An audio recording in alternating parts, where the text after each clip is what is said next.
आज कोरोना ने हिंदुस्तान में दुनिया के सारे रिकॉर्ड तोड़ दिए। आज एक दिन में कोरोना पॉजिटिव होने के जो मामले सामने आए हैं उन्होंने 3 लाख के आंकड़े को पार कर लिया है। पहले से लाखों की संख्या में बीमार लोग ऐसे ही हैं, अस्पतालों से लेकर जगह जगह होम क्वारंटीन भी हैं। ऐसे में इन बीमार लोगों को ठीक करने का सारा दारोमदार हमारे डॉक्टरों पर है।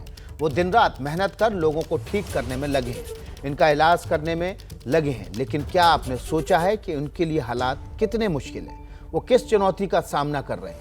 एक तरफ क्षमता से ज़्यादा कई गुना ज़्यादा मरीज हैं, दूसरी तरफ खुद कोरोना से इन्फेक्टेड होने का उन पर खतरा भी मंडरा रहा है। वो अपनी ड्यूटी से कहीं ज़्यादा कई घंटे ज़्यादा काम कर रहे हैं। तो किस तरह उनका दिन गुजर रहा है और किस तरह से वो इस हालात को डील कर रहे हैं, अभी बात इसी पर होगी। डॉक्टरों की दर्द की कहानी हम सुनाएंगे, उनके हालात पर और अभी के हालचाल को हम जानेंगे।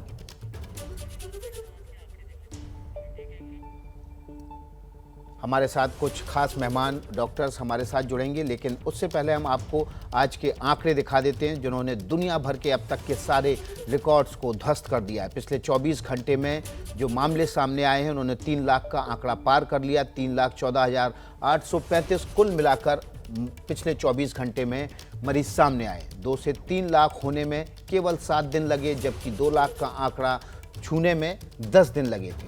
अमेरिका में 8 जनवरी को सबसे ज़्यादा मरीज 3,07,000 के आसपास सामने आए थे, लेकिन भारत ने उसका रिकॉर्ड तोड़ दिया। अब 3,14,000 मरीज अब तक सामने पिछले 24 घंटे में आए हैं। एक दिन में जो सबसे ज़्यादा मरीज सामने आने का आंकड़ा, अब वो रिकॉर्ड भारत के नाम हो गया है। कोरोना के आंकड़े हम आपको तारीख वार दिखा रहे हैं। 17 अप्रैल को 2,34,000 थे, 18 अप्रैल को 2,61,000 हुए, 19 अप्रैल को 2,73,000, 2,73,000, 20 अप्रैल को 2,59,000, 21 अप्रैल को 2,95,000 और आज 22 अप्रैल को पिछले 24 घंटे में जो मरीज सामने आए हैं वो 3,14,835 हो गए हैं। 2,100 से ज़्यादा लोगों की मौत हुई है। हर सेकंड जो मामले हैं वो 4 नए मरीज दर्ज हो रहे हैं। कोरोना से जो मौतें हुई हैं उनका आंकड़ा हम दुनिया भर का दिखा रहे हैं। अमेरिका में 5,83,330 मौतें हुई हैं, ब्राज़ील में 3,81,668 मौतें हुई हैं, मैक्सिको में 2,13,597 मौतें हुई हैं। भारत में अब तक 1,84,656 लोगों की मौत हो चुकी है, जबकि यूके ने कि ब्रिटेन में 1,27,327 मौतें हो चुकी हैं। हर सेकेंड 4 नए मरीज इन आंकड़ों में जुड़ जा रहे हैं। भारत में हर मिनट तकरीबन आप मान के चलिए 200 से ज़्यादा मरीज जुड़ रहे हैं। तो ये जो आंकड़ा है वो बेहद भयावह है और इसके पीछे हम और आप हैं, लेकिन हमारे आपके पीछे देश के रक्षक हैं और आपकी जान के रक्षक भी जुड़े हुए हैं। हम उन डॉक्टरों की टीम से बात करेंगे, उनसे बात करेंगे कि आखिर इस इमरजेंसी में, इस संकट में वो कैसे जूझ रहे हैं, कैसे अपनी जान को दांव पे लगाकर वो आपकी सुरक्षा में, आपकी जान बचाने में जुटे हुए हैं। रमा श्रीवास्तव अध्यक्ष हैं IMA लखनऊ की, वो हमारे साथ जुड़ी हुई हैं। मंजूषा अग्रवाल ग्लोबल अस्पताल मुंबई से हमारे साथ जुड़ी हुई हैं। कुणाल सरकार कार्डियोलॉजिस्ट हैं कोलकाता से, वे हमारे साथ जुड़े हुए हैं। सबसे पहले लखनऊ चलते हैं हम और लखनऊ में जो हालात हैं उसके बारे में और डॉक्टर्स किस तरह से जूझ रहे हैं उसके बारे में बात कर लेते हैं रमा श्रीवास्तव जी से। रमा श्रीवास्तव, आपका बहुत बहुत स्वागत है। लखनऊ के हालात भी बहुत अच्छे नहीं हैं, वहाँ लगातार मरीजों की तादाद नए रिकॉर्ड बना रही है, पुराने रिकॉर्ड तोड़ रही है। किस तरह से डॉक्टर्स इन मरीजों से, इन बढ़ती हुई तादाद से लड़ पा रहे हैं? चिकित्सक वर्ग और पैरामेडिक्स बेहद परेशान हैं, क्योंकि वो हर तरह से अपनी जान खतरे में डाल के, अपनी फैमिली के लोगों को एक्सपोज करके और कोरोना ग्रस्त मरीजों का इलाज कर रहे हैं। लेकिन इधर एक हफ्ते में नंबर ऑफ केसेस इतने ज़्यादा बढ़े हैं कि उनकी सामर्थ्य के बाहर हो रहा है।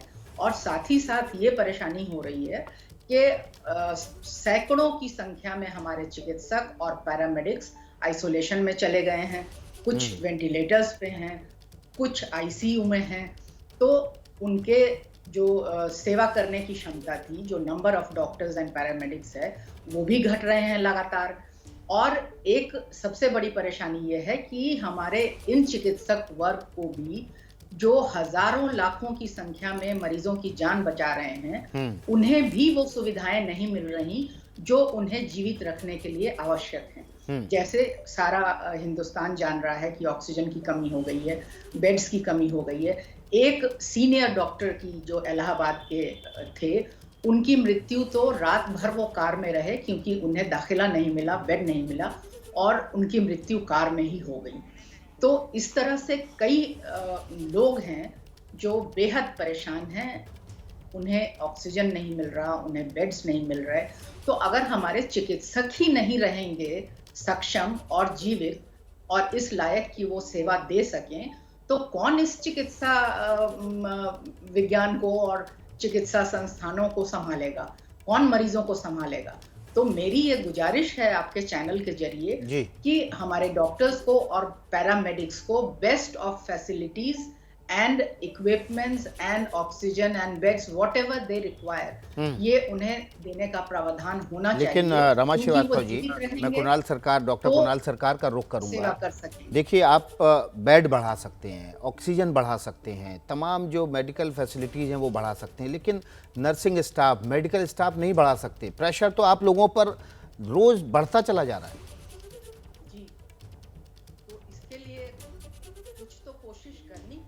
कहाँ से नंबर ऑफ डॉक्टर्स बढ़ जाएंगे, कहाँ से नंबर ऑफ पैरामेडिक्स बढ़ जाएंगे? जितने प्राइवेट हॉस्पिटल्स हैं, जितने कॉरपोरेट सेक्टर्स हैं, इन सब की मदद लेनी चाहिए और इन लोगों को बेसिक ट्रेनिंग दे करके कम से कम जो बीमार हैं उनकी हैंडलिंग तो खैर डॉक्टर्स ही करेंगे, नर्सेस करेंगी, लेकिन बाकी जो टेक्निकल काम है उनके लिए एनजीओज की सहायता लेनी चाहिए, उन्हें इन्वाइट करना चाहिए और जो भी बड़े बड़े कॉरपोरेट सेक्टर्स हैं वो जिस तरह से हेल्प कर सकते हैं हेल्थ सेक्टर को और इस सुविधा को बढ़ाने के लिए, उन्हें आगे आना चाहिए और सरकार को उन्हें इनवाइट करके इनकॉर्पोरेट करना चाहिए। जी देखिए, हमारे साथ रमा श्रीवास्तव जी, मैं आपको रोकूंगा, डॉक्टर आशीष जैन भी जुड़ गए हैं मैक्स साकेत से, लेकिन मैं सबसे पहले कार्डियोलॉजिस्ट कुणाल सरकार का रुख करना चाहूँगा। कुणाल सरकार साहब, लगातार मरीज बढ़ रहे हैं, आप लोगों पर प्रेशर बढ़ रहा है, आपके ऊपर एक जिम्मेदारी घर परिवार भी है और जो मरीज आपके सामने आ रहे हैं वो जिम्मेदारी भी है।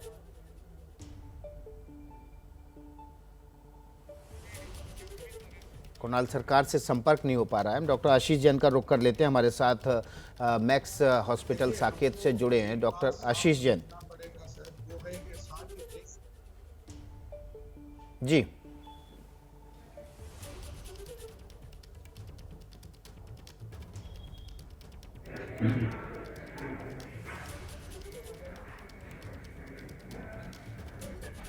डॉक्टर आशीष, आपको आवाज मिल रही है? डॉक्टर आशीष को आवाज़ नहीं मिल रही है। हम डॉक्टर मंजुषा अग्रवाल का रुख कर लेते हैं, ग्लोबल अस्पताल मुंबई से जुड़ी हुई हैं। मंजुषा, आपके लिए भी डबल चुनौती है, घर भी संभालना है और हॉस्पिटल में जो मरीज आ रहे हैं उनको भी संभालना है। बहुत ज़्यादा दबाव आप लोगों के ऊपर है। Yes, definitely. इस बार की जो कोरोना का जो वेव है, it is like a tsunami. पिछले बार से ये इस टाइम केसेस 4 गुना बढ़ गए और भर्ती होने वाले पेशेंट भी बहुत सीरियस है।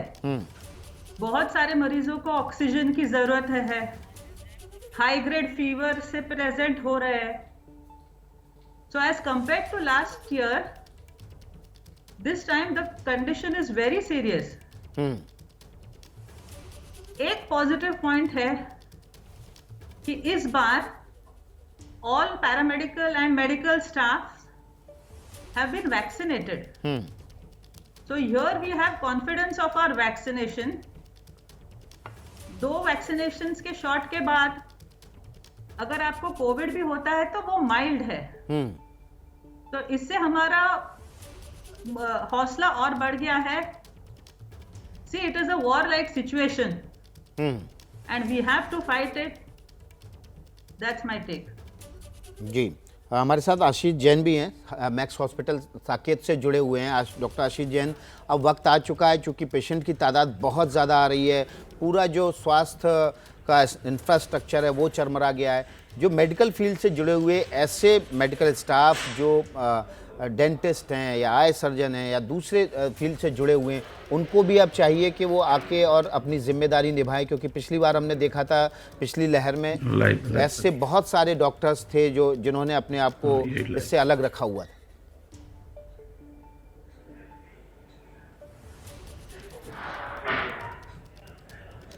हेलो डॉक्टर आशीष जैन से लगता है हमारा संपर्क नहीं हो पा रहा है। हम हेलो डॉक्टर रमा श्रीवास्तव का एक बार फिर से हम डॉक्टर आशीष जैन का रुख करने की कोशिश करते हैं। डॉक्टर आशीष, आपको आवाज़ मिल रही है? हेलो, हाँ मुझे आपकी आवाज़ आ रही है। जी डॉक्टर आशीष जैन, अब वक्त आ चुका है कि जो मेडिकल फील्ड से जुड़े हुए तमाम जो ऐसे डॉक्टर्स हैं, जो डेंटिस्ट हैं या फिर दूसरी फील्ड से जुड़े हुए हैं, उनको भी अब या प्राइवेट सेक्टर में काम कर रहे हैं, उनको सरकार के साथ मिलकर कंधे से कंधा मिलाकर, और अब चूंकि मरीजों की तादाद बहुत ज़्यादा, आप लोगों के सहयोग के लिए आगे आना चाहिए। जी बिल्कुल, ये आपकी बात बिल्कुल सही है और कई संस्थानों में ये काम हो भी रहा है। जो मेरे गवर्नमेंट हॉस्पिटल में जो मेरे मित्रगण हैं वो मुझे बताते हैं कि वो किसी भी स्पेशलिटीज़ के हैं, ऑर्थोपेडिक्स हैं, सर्जन हैं या जो नॉन मेडिकल ब्रांचेस के भी जो डॉक्टर्स हैं, वो इस कोरोना में अपना पूरा भाग अदा कर रहे हैं और वो आ रहे हैं मैदान में और वो इन हाउस पेशेंट्स का देखभाल कर रहे हैं। यहाँ मैक्स हॉस्पिटल में भी डिफरेंट स्पेशलिटीज के जितने भी डॉक्टर्स हैं वो पूरी तरीके से उसमें कोऑपरेट कर रहे हैं जितना भी उनसे बन पड़ रहा है। जी, हमारे साथ डॉक्टर कुणाल सरकार भी हैं, कार्डियोलॉजिस्ट हैं, कोलकाता से जुड़े हुए हैं। डॉक्टर कुणाल, आपको आवाज़ मिल रही है?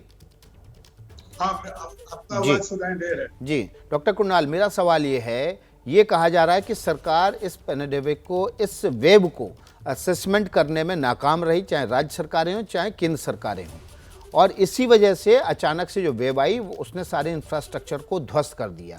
आमतौर पर महामारी में किस तरह के ट्रेंड होते हैं? देखिए साहब, हम सबको ये आशंका थी, सबको ये डर था कि जब नवंबर दिसंबर से हम लोग को देखने में लगा कि हाँ हमारा पहला वेव जो था, पहला वेव थोड़ा सा ठंडा हो रहा है, उसके बाद एवरीबॉडी वाज अफ्रेड कि दूसरा बार ये आ सकता है।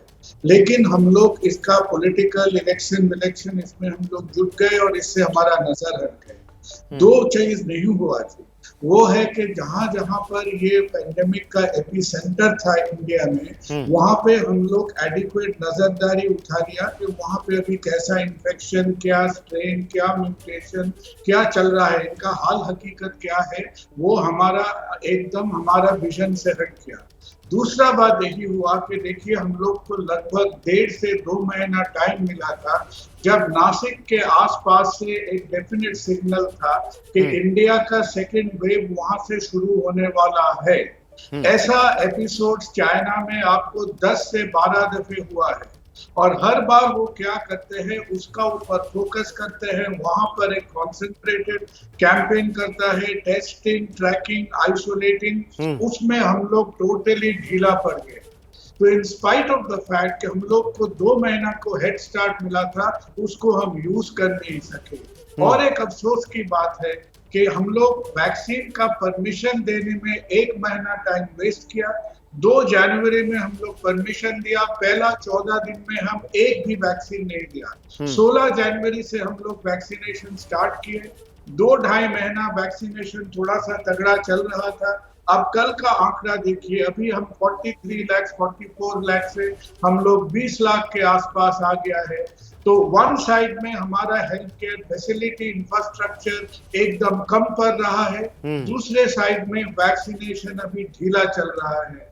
तो दोनों साइड का जो प्रॉब्लम है, इसमें मरीज भुगत रहे हैं, हमारे पॉपुलेशन भुगत रहे हैं और डॉक्टर्स आर बिकमिंग हेल्पलेस। एक बात समझना चाहिए कि हम जैसा देश में, हम ये जैसा एक रेस्पिरेटरी पेंडेमिक को कभी भी आप बेड बढ़ाकर इससे आप फाइट नहीं कर सकेंगे। सारे वर्ल्ड में सिर्फ एक ही देश है, वो है जर्मनी, जिसमें बेड का कमी नहीं हुआ। यूएसए में भी रास्ता में बेड लग गया था, फुटपाथ में बेड लग गया था, कार पार्क में बेड लग गया था। लेकिन भाई साहब उसमें होता क्या है, हम जितना बेड लगाते हैं अगर वो 90% बेड में कोई हाई फ्लो ऑक्सीजन नहीं है तो वो तो सिर्फ दिखाव के लिए है जी। वो तो घर में भी बिस्तर में लेटे हुए थे, रास्ते में भी बिस्तर में लेटा हुआ होगा, स्टेडियम में भी बिस्तर में लेटे हुआ होगा, उसका डिफरेंस क्या हुआ? तो इसको इस तरीका से सिर्फ हमको रोज आप लाखों लाखों का आंकड़े में इंफेक्शन होगा और हम लोग बढ़ाएंगे, हम 100 मेट्रिक टन ऑक्सीजन ज्यादा किया, 1000 बेड दे दिए, ऐसा करके तो हम ये फ्लड का सामने खड़ा नहीं हो सकेंगे। सो स्ट्रिक्ट मेजर्स, और हम personally I am not a pro lockdown person, लेकिन इस स्टेज में इंडिया को सीरियसली हर पॉलिटिकल बात को दूर रख के सोचना अब पड़ेगा। स्ट्रिक्ट एक्शन की बात कर रहे हैं कि इस पैंडेमिक के समय, इस महामारी के समय किस तरह से डॉक्टर जूझ रहे हैं, घर के फ्रंट पर भी और अस्पताल के फ्रंट पर भी। लेकिन आपको करना क्या है? महामारी बुरी तरह फैल चुकी है, आपको इससे बचना है और इसका पहला इलाज इस महामारी से बचाव है। बचाव कैसे होगा? हाथ धोते रहिए, मास्क का इस्तेमाल ज़रूर कीजिए, सार्वजनिक जगहों पर जाने से बचिए, बहुत ज़रूरी हो तो सामाजिक दूरी का बहुत ज़्यादा ख्याल रखिए, ये बहुत ज़रूरी है। लेकिन हमारे साथ देश के कुछ मशहूर डॉक्टर जुड़े हुए हैं, हमारे साथ जुड़े हुए हैं। कुणाल सरकार कार्डियोलॉजिस्ट हैं कोलकाता से, इसके अलावा लखनऊ से हमारे साथ रमा श्रीवास्तव जुड़ी हुई हैं, मंजूषा अग्रवाल ग्लोबल अस्पताल से जुड़ी हुई हैं। सीधे मंजूषा अग्रवाल का रुख कर लेते हैं। ये बहुत कठिन समय है, लेकिन हमें ये भी पता है कि लोगों को जागरूक करना भी उतना ही ज़्यादा ज़रूरी है। अभी जो आबादी इस महामारी से पीड़ित हो चुकी है, उसके अलावा जो बचे लोग हैं वो किस तरह से बचें? देखिए, वन वेलकम न्यूज़ है कि vaccination for all above 18 first में से स्टार्ट हो रहा है।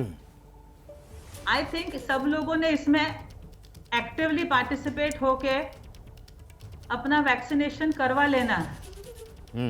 It is the duty of the government to also give good supply of vaccine and ensure that सारे लोगों को वैक्सीनेशन मिल जाए। 2 वैक्सीनेशन के बाद कॉम्प्लिकेशंस कम रहते हैं, इससे अपने अस्पताल पे लोड भी कम हो जाएगा।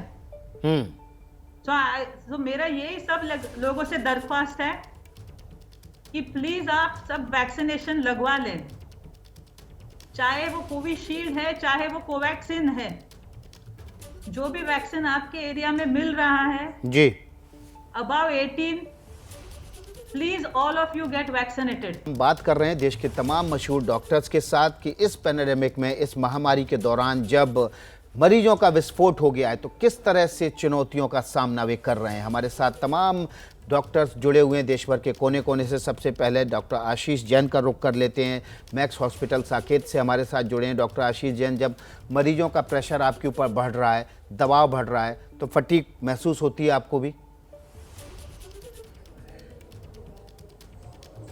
जी, बहुत ज़्यादा हालत ख़राब है। और ये सिर्फ बात इसकी नहीं है कि हमारे ऊपर मरीजों का प्रेशर बढ़ रहा है, उसको तो हम किसी न किसी तरीके से तो हम हैंडल कर भी सकते हैं, बट एक हेल्पलेसनेस की फीलिंग है, क्योंकि जो भी मरीज के फ़ोन आते हैं कि ऑक्सीजन सैचुरेशन कम हो रहा है, हमारे पास हाथ में कुछ रहता नहीं है। हम तो सिर्फ इतना ही बोल सकते हैं उन्हें किसी अस्पताल में लेके जाएं, पर अस्पतालों में बिस्तर उपलब्ध नहीं है।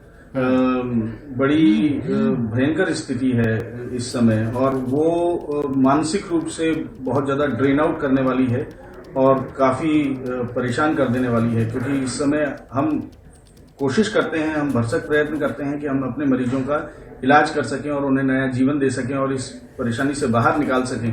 पर जो आधारभूत संरचना हमें चाहिए, जो इंफ्रास्ट्रक्चर हमें चाहिए, वो पूरी तरीके से क्रम्बल हो चुका है। सारे अस्पताल भरे हुए हैं, एक एक बेड पे 2-2, 3-3 लोग पड़े हुए हैं। आप बता ही रहे हैं कि हमारा ऑक्सीजन की कितनी कमी आ गई है, कितनी किल्लत आ गई है। बहुत दर्दनाक स्थिति है इस समय। जी, डॉक्टर रमा श्रीवास्तव, बहुत ज़्यादा दबाव है लोगों पर, निराशा का भी माहौल है, डॉक्टर्स भी डिप्रेशन में जा रहे हैं क्या?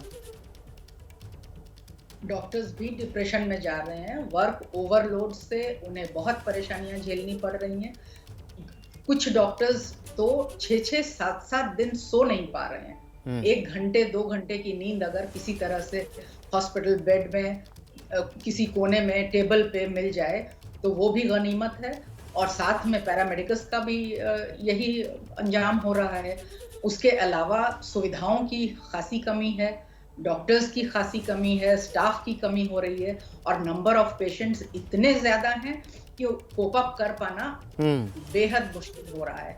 डॉक्टर्स बहुत निराश भी हो रहे हैं, अपने परिवार के भी उनके प्रेशर्स हैं, उनके भी रिश्तेदार हैं, उनके भी जानने वाले हैं, वो लोग भी उन्हें घेरते हैं। तो एक एक डॉक्टर दिन में सैकड़ों टेलीफोन कॉल्स रिसीव करे प्लस सबको मैनेज करे, ये बिल्कुल किसी ह्यूमन बॉडी के लिए ये असंभव है। तो इस तरह से पिछले 13 महीनों से खुश होने का मौका तो किसी को मिल ही नहीं रहा है, रिलैक्स करने का मौका मिल ही नहीं रहा है। मानसिक स्थिरता लोगों की बनी हुई है, चिकित्सकों की और पैरामेडिक स्टाफ की, वो भी 80% 90% लोगों की, यही बहुत बड़ा अचीवमेंट है जी। अदरवाइज बेहद निराशा का माहौल है और सब परेशान हैं जो जहां है। डॉक्टर कुणाल सरकार, आपका रुख करूंगा। जब आप हॉस्पिटल्स के लिए निकलते होंगे तो घर वाले भी अब देखते हैं कि इतना ज़बरदस्त जब मरीजों का विस्फोट हुआ है तो आपकी जान भी खतरे में, वो भी रोकते होंगे आपको? देखिए, वो तो जरूर है। हमारे घर में, हमारे जो परिवार में हर कोई बहुत चिंतित है। लेकिन आपके चैनल के जरिए एक बात जो अभी देखिए, हम लोग का जो सेंट्रल लीडरशिप बोलिए, स्टेट लीडरशिप बोलिए, बंगाल में तो अभी तो एक खून का होली चल रहा है जिसको हम इलेक्शन बोल रहे हैं। उसका तो मासूम कोई अलग है, वो बाद में बात कर लेंगे। लेकिन अभी का बात है कि अगर विद इन द नेक्स्ट 2 से 3 दिन के अंदर अगर हम लोग हमारे ये बेड, ऑक्सीजन, मेडिसिन, वैक्सीनेशन, इसका कोई सुधार नहीं कर सकते हैं तो साफ सुथरा आपको 1 से 2 हफ्ता के लिए फॉर मेडिकल रीजंस आपको लॉकडाउन करना पड़ेगी। नहीं तो अभी एंटायर जो अभी प्रेशर में आ रहा है मेडिकल इंफ्रास्ट्रक्चर, वो मरीज खत्म होने का पहले हमारे इंफ्रास्ट्रक्चर खत्म हो जाएंगे जी, एकदम तबाह हो जाएंगे। So I think within 48 hours central और स्टेट गवर्नमेंट को ये तय करना है, ये प्रॉब्लम टेम्पोररी है और ये प्रॉब्लम एक डीप रूटेड प्रॉब्लम है।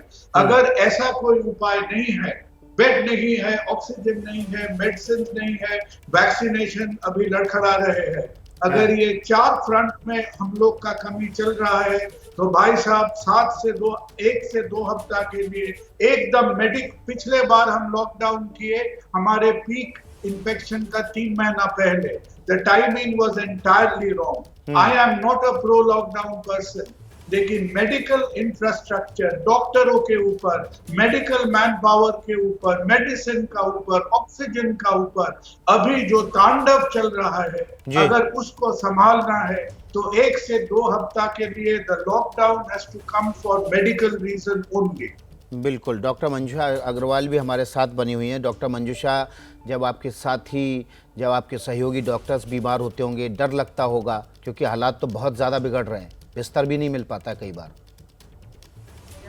ये तो बहुत ही दर्दनाक सिचुएशन है। डॉक्टर लोगों की छोड़ो, मरीजों का जब फोन आता है कि हम लोग 80 ऑक्सीजन पे है, ब्रेथलेस है, मास्क नहीं मिल रहा है, तो ऐसे कई हमारे पुराने जो मरीज हैं, they have lost life. We feel very sad for that. हम लोग तो अभी मेंटल स्ट्रेंथ के मारे जूझ रहे हैं, फाइट कर रहे हैं, पर हाँ एक बर्नआउट हो जाता है। एंड फैमिली लाइफ का आप अगर पूछोगे तो we have no family life.